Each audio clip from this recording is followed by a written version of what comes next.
right, all right. Well, again, let me say good morning to each and every one of you that I haven't had the opportunity to greet personally. I know some of you have not posted anything in the chat box. Even to you, we say good morning.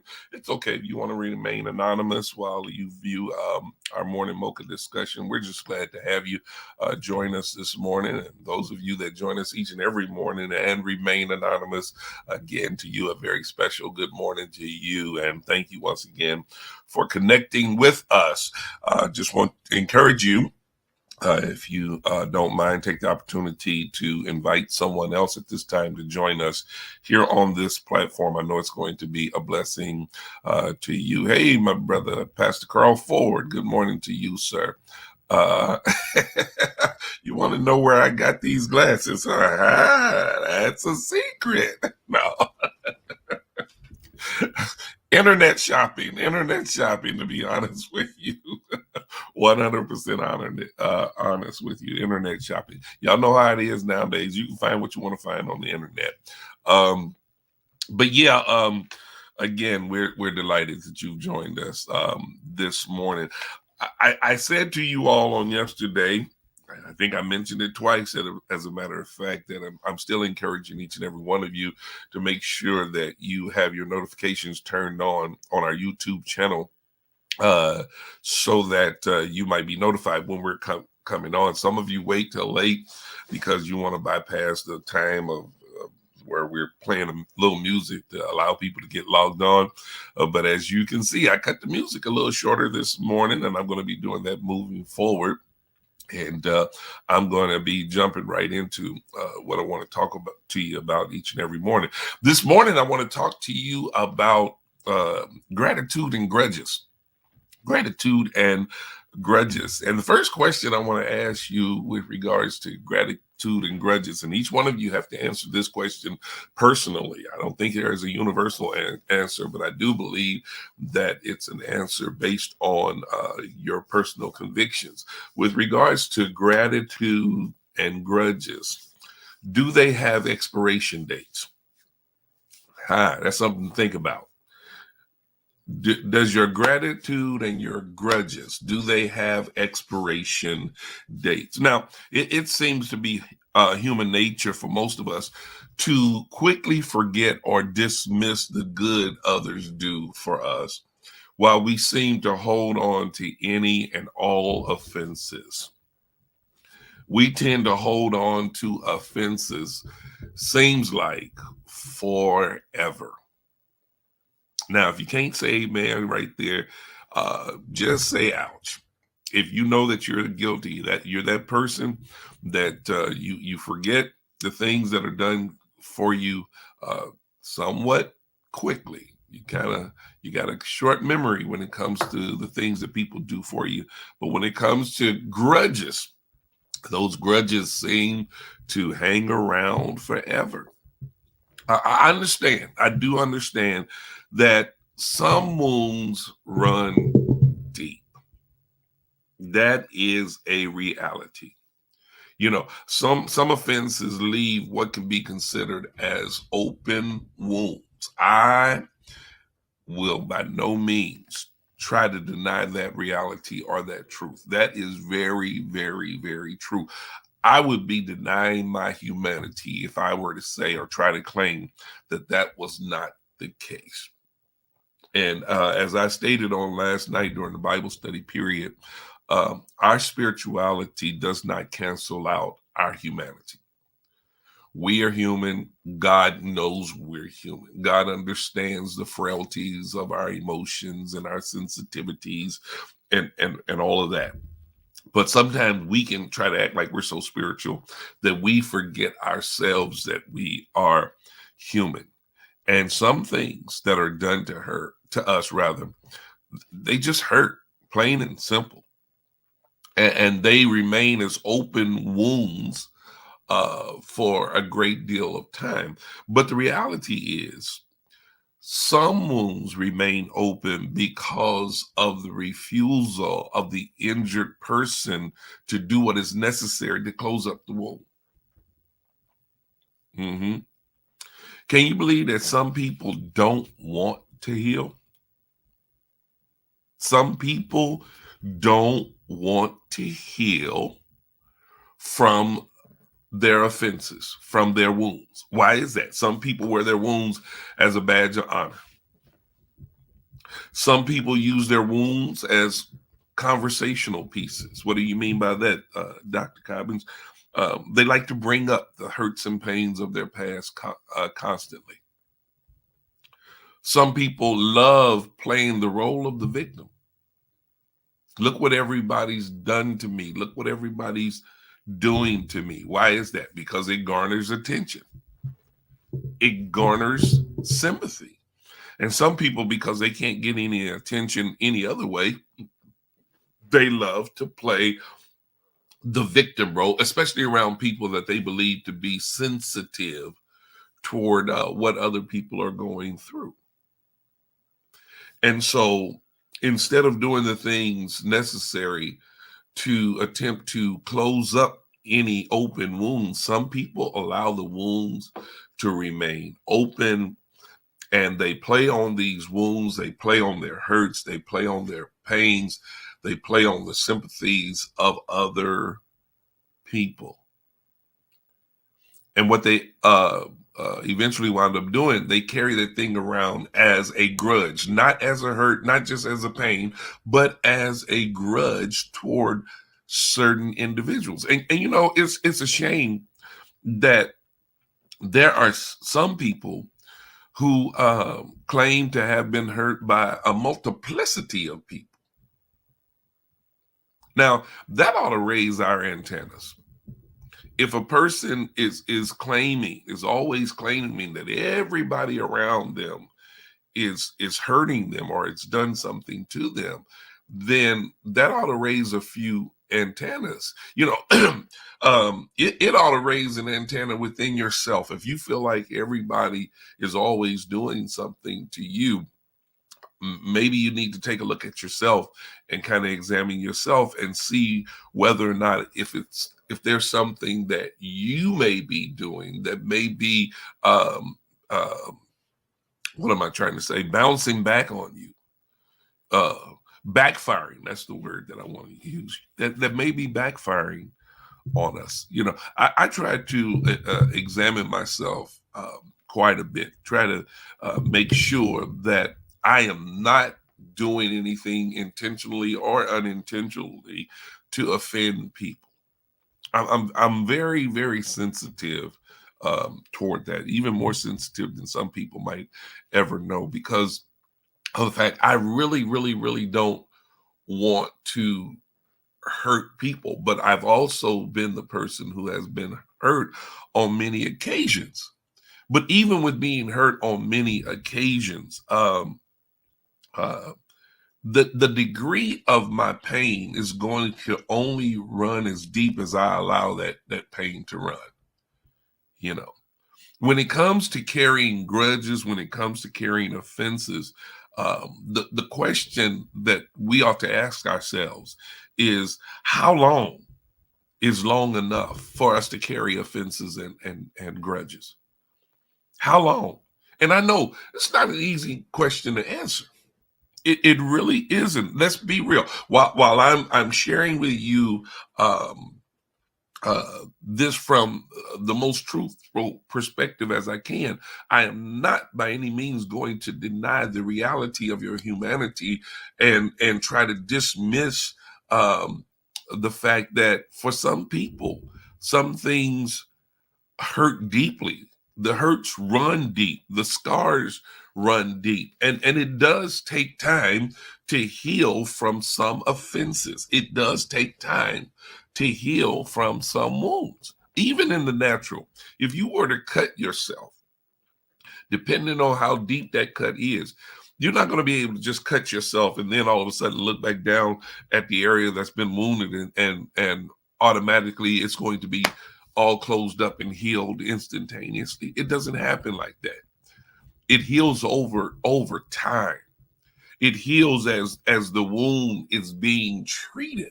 And I think that's one of the areas that we have not become disciplined nor knowledgeable in, and that is how to treat our wounds.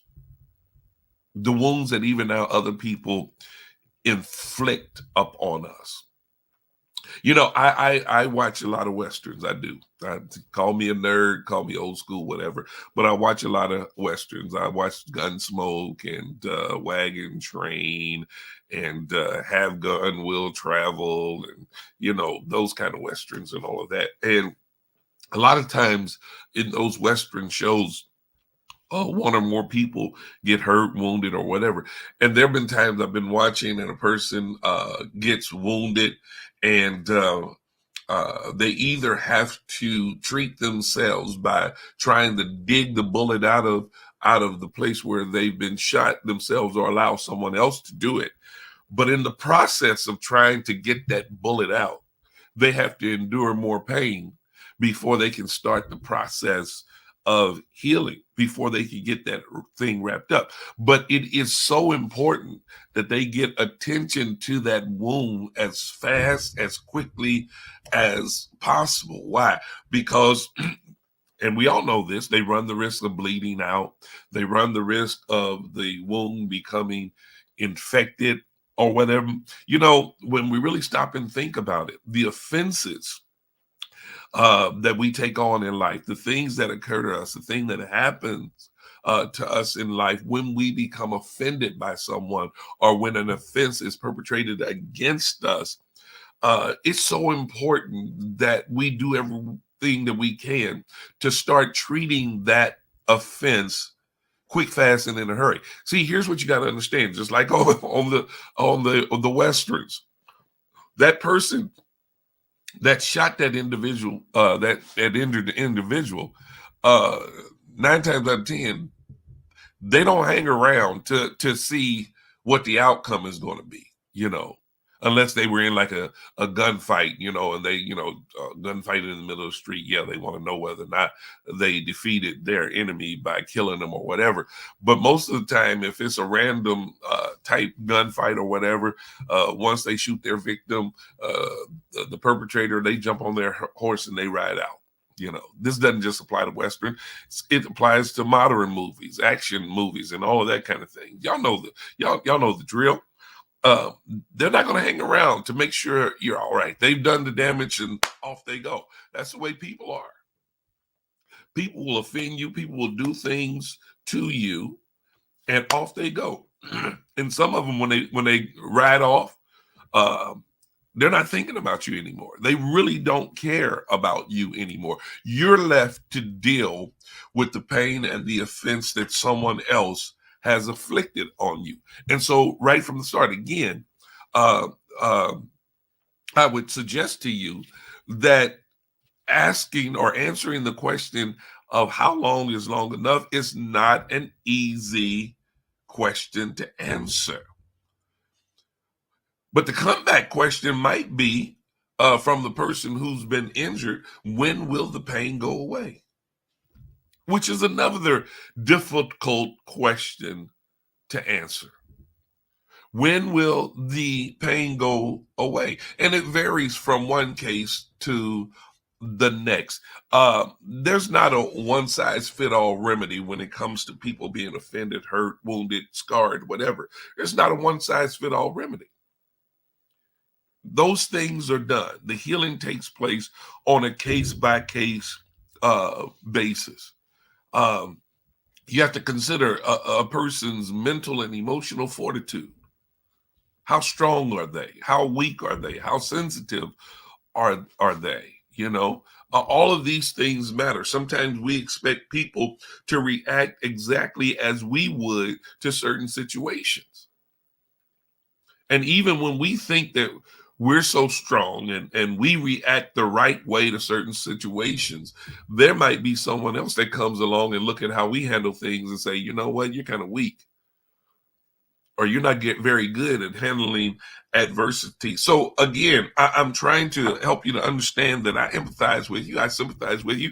Those of you that may be dealing with something even now, you may have been carrying it for a long time, and you've had people tell you that you need to just let it go. Now, while there may be some truth to the fact that you need to eventually let it go, I would say this.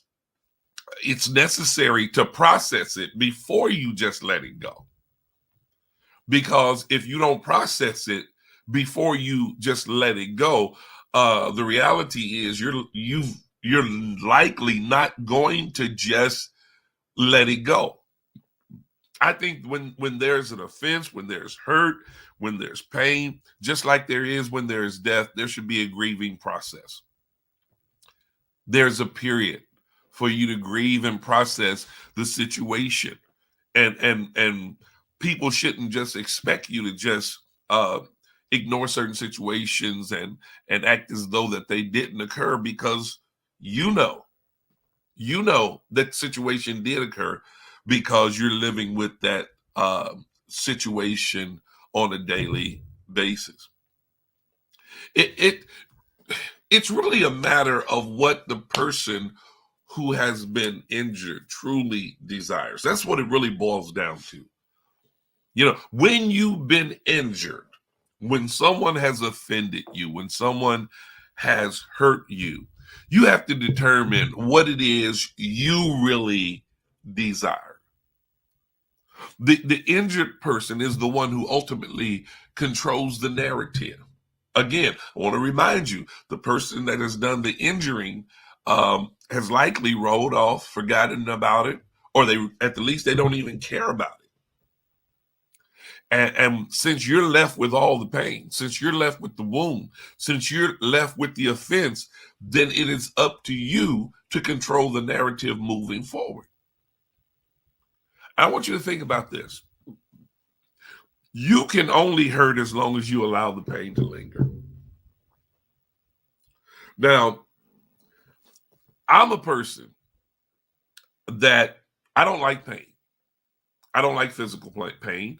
I don't like emotional pain. I don't like mental pain. I don't like spiritual pain. I just don't like pain. And anytime I start sensing any kind of pain, I've got to do something to alleviate that pain in whatever way I can, short of anything ungodly or illegal. Right? And so that's how I control the narrative.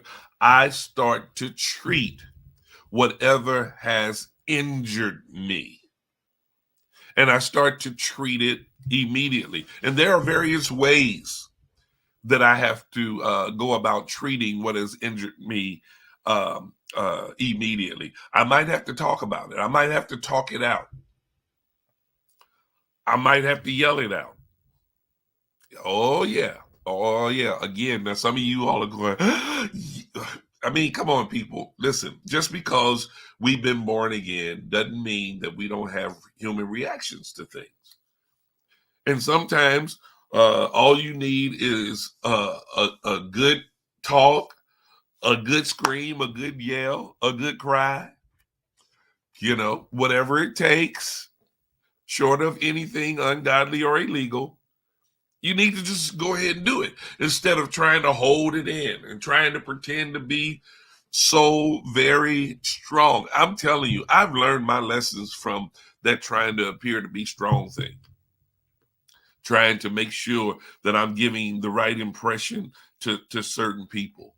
There have been times I've held my tongue, I've held my peace, I've held even now my frustration in, because of the fact I was dealing with church people, and I, as the pastor, didn't want church people to see me react a certain way.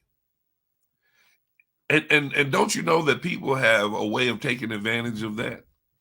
If they know that you're not going to respond in a very adverse and even aggressive way, they'll tend to do things to you repetitively, knowing that there are not going to be any consequences as a result of their actions, at least no consequences coming from you. I can recall on so many occasions where I knew I should have said something to certain people about what they had done, but I was so concerned about what they would go out and tell other church people And I was fearful of the fact that church people would believe whatever they said, regardless as to the fact they would have been lying when they would have said what they said. But I still made it a primary concern. Because here's what I found out about church people. Watch this. They are quick rather to believe anything someone says against the pastor, and they will hardly ever believe anything that the pastor says in defense of himself or herself, which actually is the truth concerning the situation. Someone can make up what, and listen, I've been the victim of certain those kinds of circumstances. Believe you me. Well, pastor said this. I hadn't said anything. Pastor did this. I hadn't done anything. Most of the time, the person that was spreading that word were the ones who actually did and said what they were accusing me of. And rather than grabbing that person and addressing that situation and telling them that I just don't appreciate you doing that, and the next time you do it, I'm going to call you on the carpet publicly. And if I had done something like that, most of the people would have said that I was wrong for doing something like that. But here's the strange thing about it. People who do things like that will call people on the carpet publicly on certain things. They seem to garner the most respect from people. It's us nice people who get abused and run over and mistreated and all of that kind of thing. Get wounded time after time. And we walk around living with open wounds. We're hurting. And what becomes even more painful if it seems like very few people can even or will even acknowledge the fact that we've been hurt, or they can't relate to our hurt and our pain. They'll look at us and say, well, you're the pastor. Some of you who have family members that know that you are true to your faith, you're born again believers living according to the word of God. Some of your family members and friends, they'll do certain things to you and expect you to take it, because they'll come back on you and say something like, well, you're supposed to be a Christian. You're supposed to be able to handle these kinds of things. But again, as I stated a few minutes ago, we do have the power and the ability to control the narrative. We can determine how long we allow pain to linger by choosing to do something about the offenses that have been perpetrated against us. I want you to hear me real good. Those of you that have been dealing with offenses for quite some time. Here's what I found out: that choosing to dwell on the matter rather than to get delivered or freed from the matter never serves in your best interest. You might think it does, but it doesn't. It doesn't matter how many people you share the incident with. Some people will sit there and look at you and act as though that they sympathize with you. Oh, I understand. But in the back of their mind, they're saying to themselves, this is so trivial. This is so petty. And it probably is to them, because they're not the one who's enduring the pain. You are. So what does it tell you? That in many cases, most people that you talk to, they really don't care. And I can kind of detect when I'm talking to a person and they really don't care a hill of beans about what I'm sharing with them. And I used to try to talk to people until I felt like they were getting it. But now I'm at the point where I'm like, okay, they don't care. No sense me talking to them about it. Let me move on. Again, dwelling on the situation, allowing it to linger, it never serves in your best interest. Here's what you got to understand about grudges. Grudges are nothing more than untreated open wounds. Grudges are unresolved offenses. When you're holding grudges, you're relegated to reliving the offense every time something happens that reminds you of the offense. With that, the grudge lives. It literally lives in perpetuity. In other words, it lives forever. It never goes away. It never expires. That's not just true for you holding a grudge, but it's true for those who are holding grudges against you. It seems to never go away. Have you ever been in that kind of situation where it seems like a person has a grudge against you, and no matter what you do to try to resolve the issue, it seems like for that person, it just never goes away. It never gets laid to rest. It never gets buried.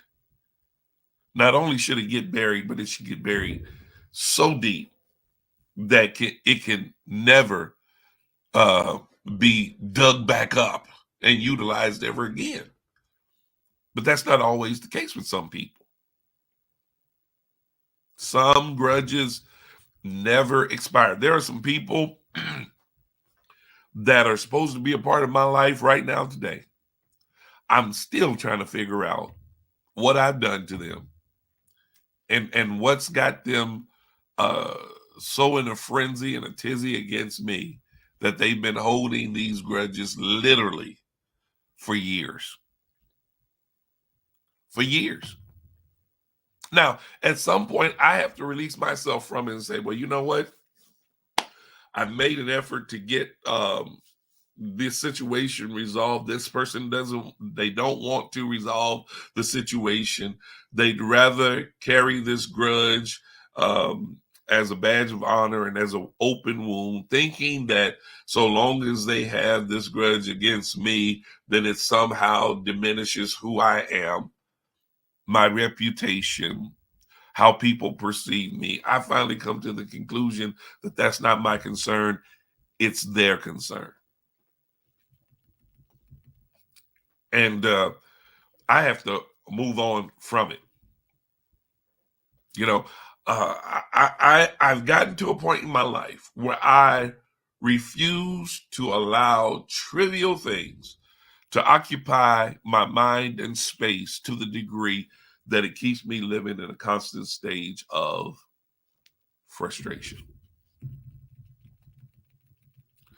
I think that we would be much better served if we were to treat gratitude the same way we treat grudges.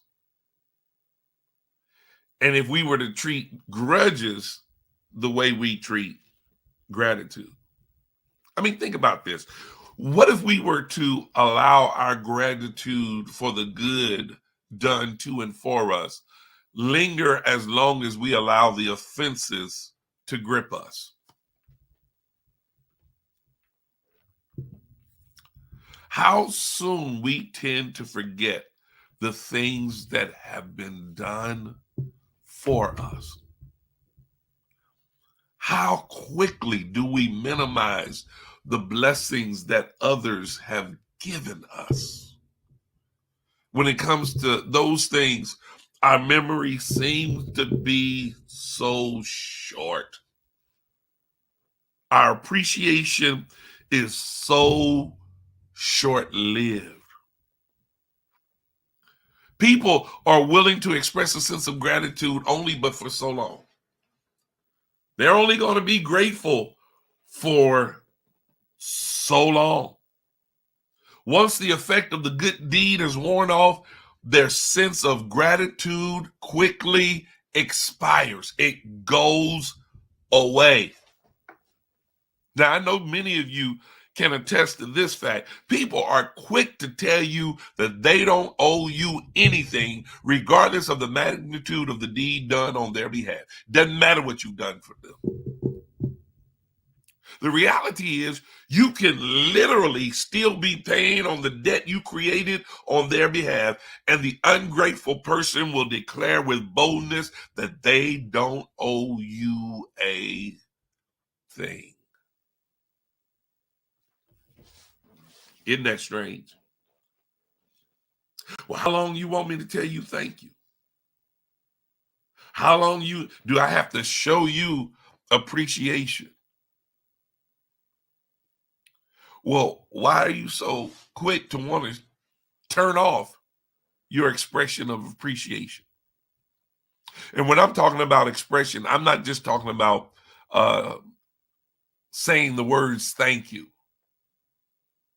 I'm talking about demonstrating your appreciation through your actions. I'm baffled by that. When I mention the fact that you can still be literally paying on the debt that you created on behalf of someone else, when they'll say to you, I don't owe you a thing. I'm talking about you could have literally gone out your way. Some of you have done things like co-signed on notes. And let me tell you this. The Bible says in the book of Proverbs, I can't recall the exact chapter and verse right now, but I know it's there. In the book of Proverbs, it mentions how it's not wise to sign on a debt for someone else. If a person needs a cosigner, then that means they can't afford what they're purchasing. If a person needs a cosigner, that right there, it's in itself says that they are not either not old enough or not responsible enough. They've shown themselves not to be responsible enough to handle a note. Wow. Some people just need to discipline themselves to save to be able to buy cash cars. Or wait till they get their credit cleaned up enough to where they can go sign a lease by themselves and not having to obligate anyone else. That kind of stuff will get you in trouble. It will destroy relationships. It will bring division within families. If you want to create a ball of confusion within a family, just start having financial issues that you have to deal with. And once that thing occurs, man, that grudge, that offense, that wound, those scars, they last for a lifetime. I'm convinced that some of us literally put the expiration date on the wrong thing. The expiration date should be placed on your grudges and not on your gratitude. Let me tell you what the grudges do. The grudges will keep you in the prison of unforgiveness. Think about that.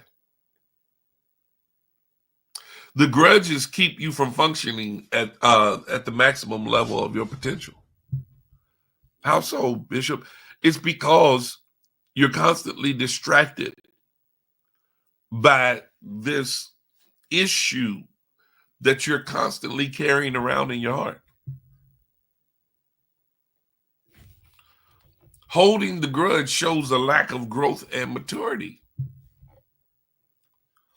Holding grudges could potentially keep you from developing and enjoying other healthy relationships.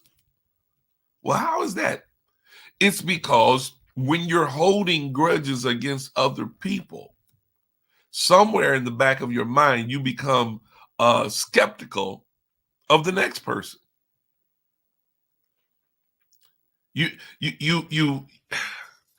find yourself in a relationship constantly waiting for the other shoe to drop, so to speak. Think about that. You're waiting for this person with whom you have a great relationship. You're waiting for them. You're anticipating them doing something that's going to offend you, to turn you off, to hurt you, to injure you. Why? Because it's been done to you in the past, and you've never done anything to treat that open wound from that last relationship. It happens all the time in marriages. People will bring what we call baggage from a previous relationship into this new relationship, into this marital relationship. And the marriage becomes doomed before it even gets started good, because one or both persons are carrying the injuries from their past relationship.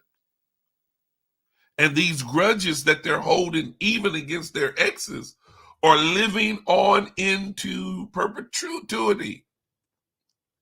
They become perpetual. Some of you are holding grudges against your exes. You've been holding it for so long. You can't even talk civilized when it comes to dealing with your children. That thing that was done to you, you've been divorced now for 20 years. You've been divorced for 10 years. And you can't even talk civil to each other about your children or your grandchildren, whatever the case may be. Why? Because you're carrying this grudge. You have not grown up. You have not matured. You've allowed the grudges of your past to poison your present situation.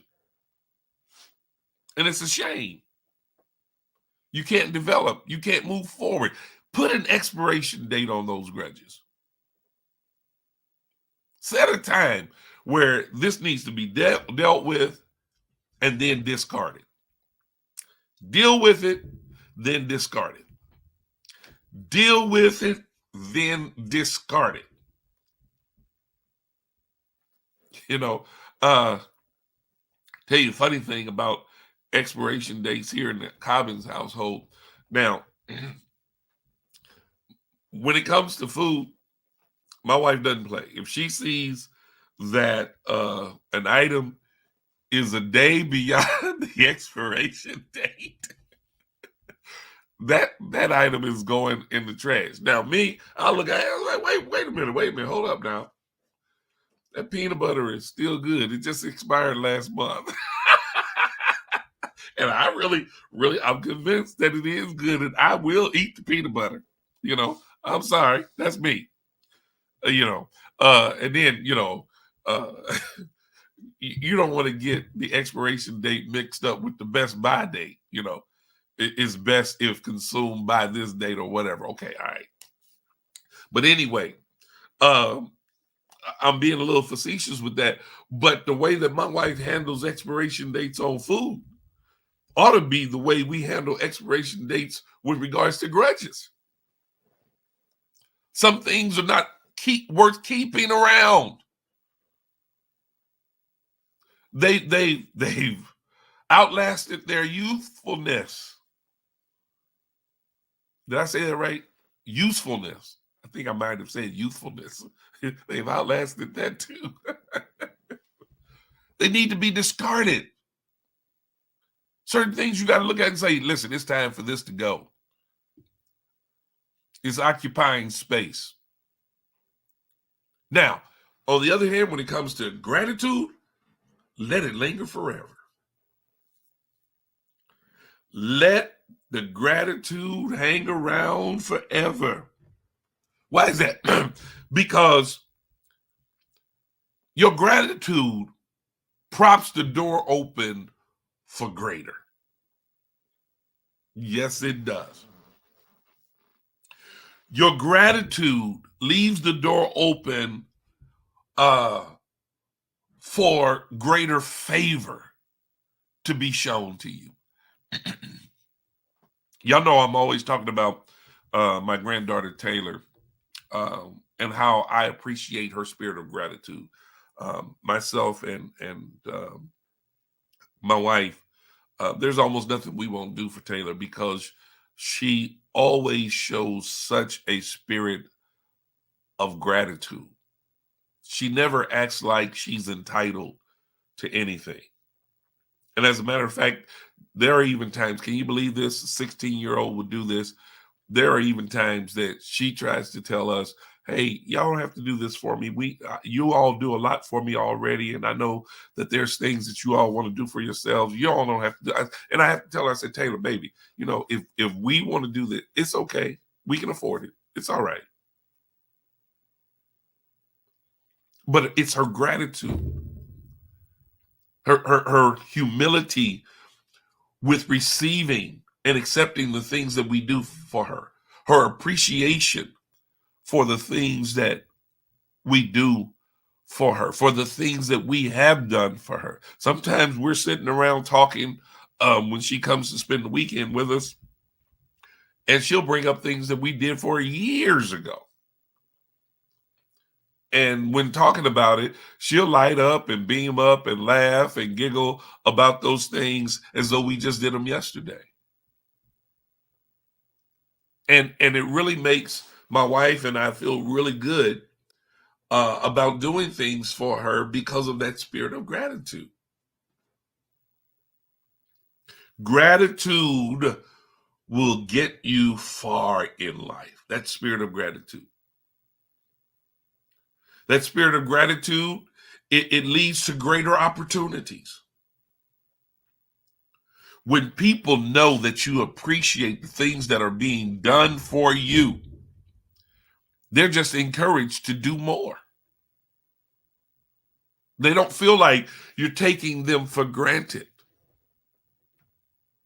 There are some pastors and churches that gave me opportunities when I was a young preacher in my early 20s. They gave me opportunities to come and preach to their congregations, and they accepted me and welcomed me with open arms. And when I see those pastors right now today, I remind them of those opportunities that they've given. Now, a lot of them have gone to glory, okay? But the ones who haven't, when I run into them, I will tell them how much I appreciate the opportunities that they, especially if they say something to me to the effect of, man, I've been listening to your sermons online and everything, and boy, you are some kind of preacher, and I'm really proud of the job you've done there at Canaan Worship Center. I will immediately remind them of the opportunities that they gave me when I was just a young man. And I'll tell them something like, well, you allowed me to practice on your congregation, and I'll forever be grateful to you for that. And I literally honor these men. And some of these situations took place more than 30 years ago. I show them the honor and respect because of how they opened doors for me years ago. I've opened doors for young men and young women too on occasions. And after doing so, after a while, they won't even speak to me. Matter of fact, just outright turn on me for whatever reason. I've had that be that done to me on so many occasions, not just preachers. I'm talking about people in general. Help people to develop themselves. Took the time to do some on-hand mentoring, up close and personal. They allow one little incident that they maybe didn't agree with to cause them to turn on me altogether. Yeah, I've had it done. Okay, so what about all this other stuff that I did for you? I'm not trying to hold it over your head, but I believe that anybody with any kind of good sense would say, you know what, I'm not going to allow one little situation to cause me to turn on someone that has spent a great deal of their lifetime trying to help me to be a blessing to me. You know why people stop being grateful for things? It's because a lot of times people think that they are entitled to the things that people do for them. No one owes you anything. Let's get that perfectly clear. I'm not talking to you. I'm talking to them other people that y'all gonna pass this message on to. Those people that live with that sense of entitlement, that kind of spirit. No one owes us anything. No one owes you a thing. So whatever someone does for you or on your behalf, you should be constantly, consistently grateful to that individual. Listen, you never want the spirit of gratitude to expire because you never know when you're going to need a favor in the future. I don't know if they still use this phrase, but I know back in the day, we used to advise people be careful about burning bridges. Don't be a bridge burner. You never know when you're going to have to come back full circle to a person. And I've seen it happen on so many occasions. People have run down certain people, talked about them, put them down, tried to destroy their reputation, lied on them, garnered a following against this person that has helped them so much, only to have a situation come back around where the very person that they were running down is now the person that they need the most. And when those kind of situations occur, if you've been that person that's been guilty of showing a lack of gratitude and running down other people, you better hope that that person that you're running down has a heart of compassion and forgiveness. You better hope that they're not the individual that hold grudges, because then you'll find yourself in a world of hurt. When you're constantly expressing or demonstrating that spirit of gratitude, it is because you are mature. And in doing that, when you're constantly showing that spirit of gratitude, it will keep you from becoming offensive yourself. It's very unlikely that you're going to purposely offend someone to whom you have a great debt of gratitude towards.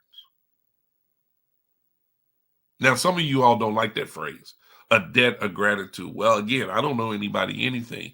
Well, you very may well owe people something to some degree.